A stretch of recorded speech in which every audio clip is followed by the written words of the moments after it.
Hello and welcome back to the continuation of the story of Once Human, a cinematic edited experience telling the story of Once Human through cutscenes and narrative dialogue.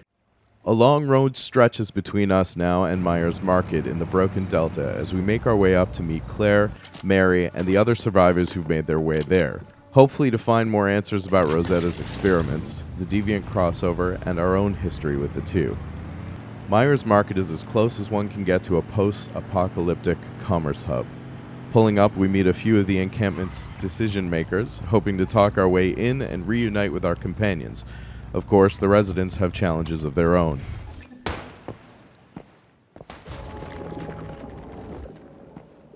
All right, pal. Hold it right there and identify yourself.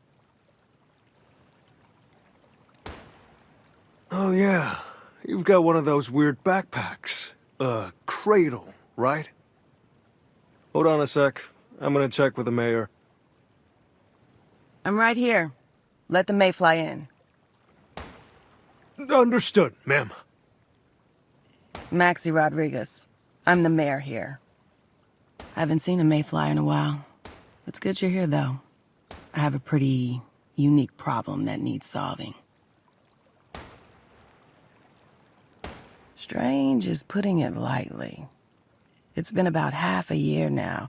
Pregnant animals here, even pregnant people, all get infected by stardust and turn into these trees. You can go ahead and see for yourself. There's some strange shit, all right.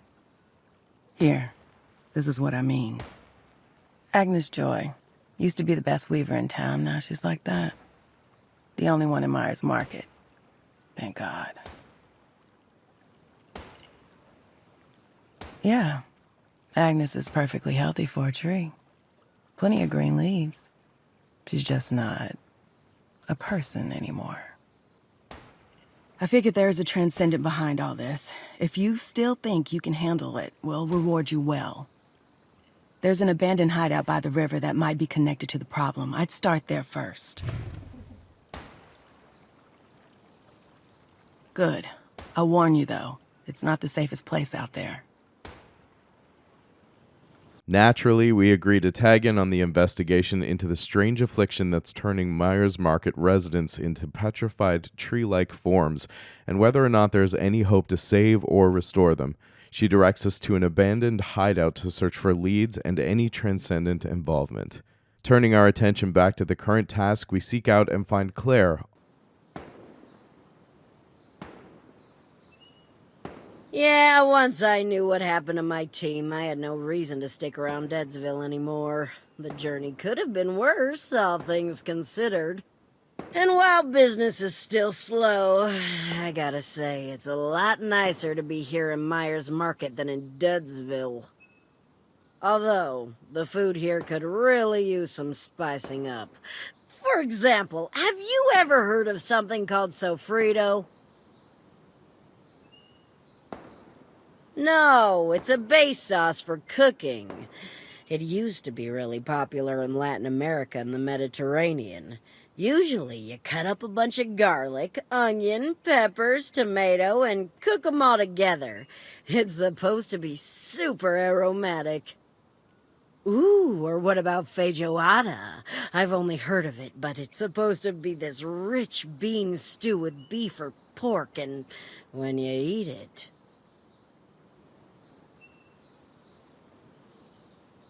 Even if you did, I don't know how to cook something like feijoada. But I do have an idea where we might be able to find some good recipes. There's an old house near Sunshine Farms to the west. The locals say an old man who was a master cook used to live there. He and his family were killed by deviants over a decade ago, but I can't help but wonder if he left any recipes behind. Obviously, I'd hate for those recipes to be lost forever, so if you can find any, then rest assured that I'll pay you well for them. Ah, so glad you brought this up. I just have another job for you if you feel up to it. Believe me, I could tell you plenty about Rosetta, but how about you do me a favor first, huh? Your former comrades in the Mayflies may have left something behind that I could use. I've got a client interested in Mayfly artifacts. One item in particular, but I'll take whatever you can find. There's always a market for that kind of thing. There's an industrial area near here, infested with deviants. The Mayflies were holed up there just before they launched their raid. I'm hoping they left behind some artifacts, maybe even the one my client is looking for. You bring me back whatever Mayfly artifacts you find, and I'll tell you what I can about Rosetta. Good luck out there. While Claire finds it easy to distract from the dismal circumstance with her culinary interests, we turn her back to the Rosetta investigation with a little quid pro quo, of course. She points us to the industrial area that served as the last strategic point before a Mayfly-sponsored incursion into a Rosetta facility. She's willing to exchange more insider info if we can help scavenge some artifacts for her. After the final preparations in camp, we're ready to head out and look into Maxie's lead, the abandoned hideout. In a dank, subterranean bunker, we find notes and a prayer book from an individual who seemed to be holed up in the underground lab named Brianna. It speaks of one in her womb who will suffer the same fate as she. It appears a sort of bargain was made in exchange for immortality and peace.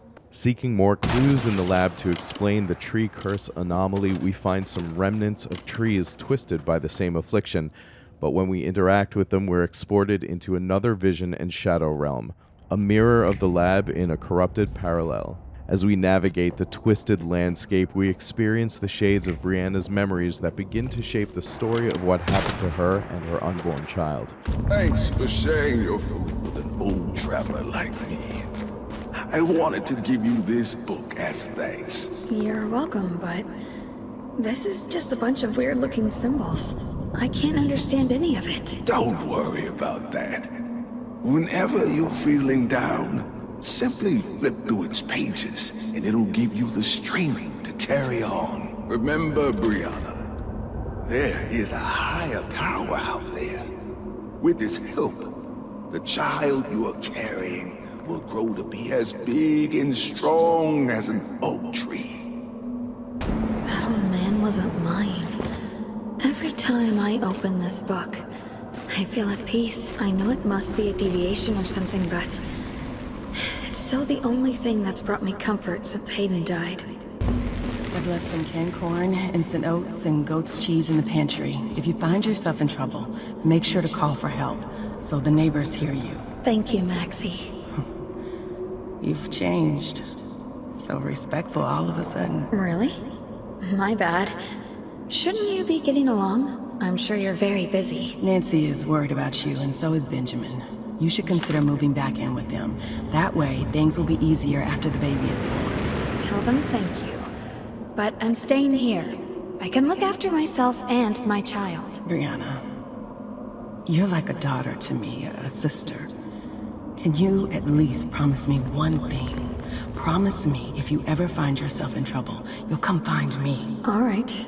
Sorry. I'm so sorry. Please, don't do this to me. It's too late for that now. After what you did, you're lucky we only chose to exile you. You really want the blood of both her and her unborn child on your hands? This is no different from a death sentence. You know what that book of hers is, Maxie. The vultures use it to worship one of the great ones. Rules are rules, and the vote's already been held. Brianna, I'm sorry.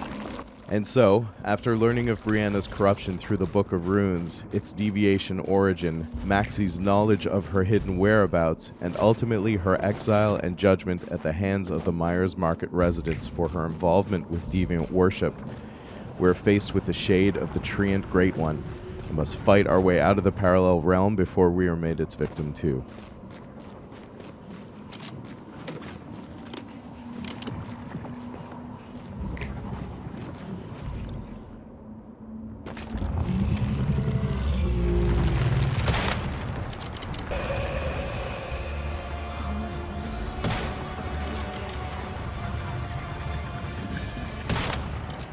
Grant my wish, my baby. Strong as an oak tree. Brianna's final words in the Shade's vision are an invocation to the Treant to grant her immortality and peace, to make sure her child grows big and strong as an oak, and that she'll do anything to make sure that happens. With a better understanding of how Rosetta's containment systems work now, we know we must activate the rift anchors to access, confront, and end this transcendent threat, and take on the Treant Great One, hopefully finding some closure for Brianna along the way.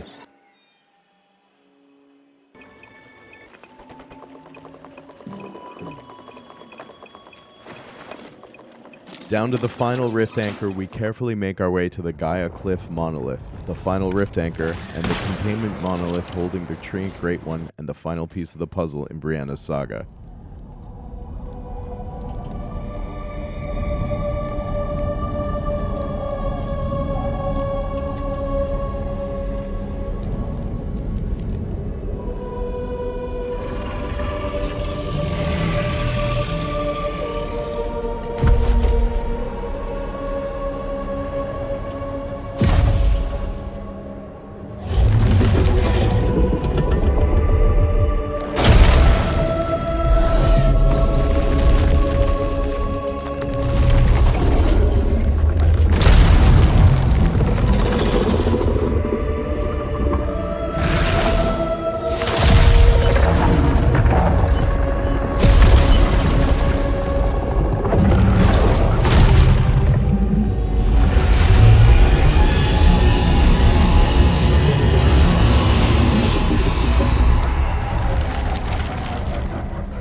Facing the true form of the Treant, we see that Brianna was merged with the Deviant Great One somehow. Perhaps not quite the vision she was promised, but indicative of the treachery and deception crafted by the Deviant spawn and those who worship them. The corruption cleansed and the Deviants withdrawn, we're now able to access the Chrono Cage in the basement and link up with Mitsuko again. It's great to see you again, Meta.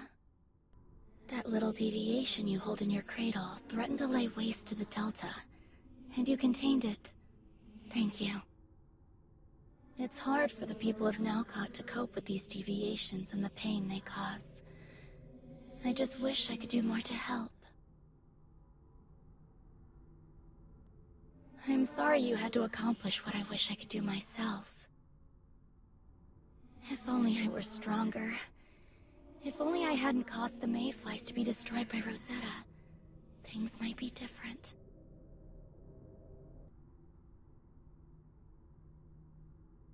I envy your confidence, your strength. The problem is, we don't know how many survived or where they are now. I wish I could go and find out myself, but I can't. The only thing I can do right now is keep the mayfly spirits alive. Thankfully, I have you to help me. You're our best hope, Meta. One day, when I have the courage and strength to do so, maybe I'll join you in the real world, and fight alongside you. Until then, I've managed to create more memetics for you. They should help prepare you for the challenges ahead. Come and see me again soon. I'll be waiting for you. We continue to reassure Mitsuko that we will work together to rebuild the Mayflies and battle the ingress of transcendent Great Ones in Nalcott, with her help and the added technology she's able to provide us with. With that, we return to Maxie to give her the closure that we promised, albeit at the end of grave news for Brianna's memory. So you're finally back. Does that mean...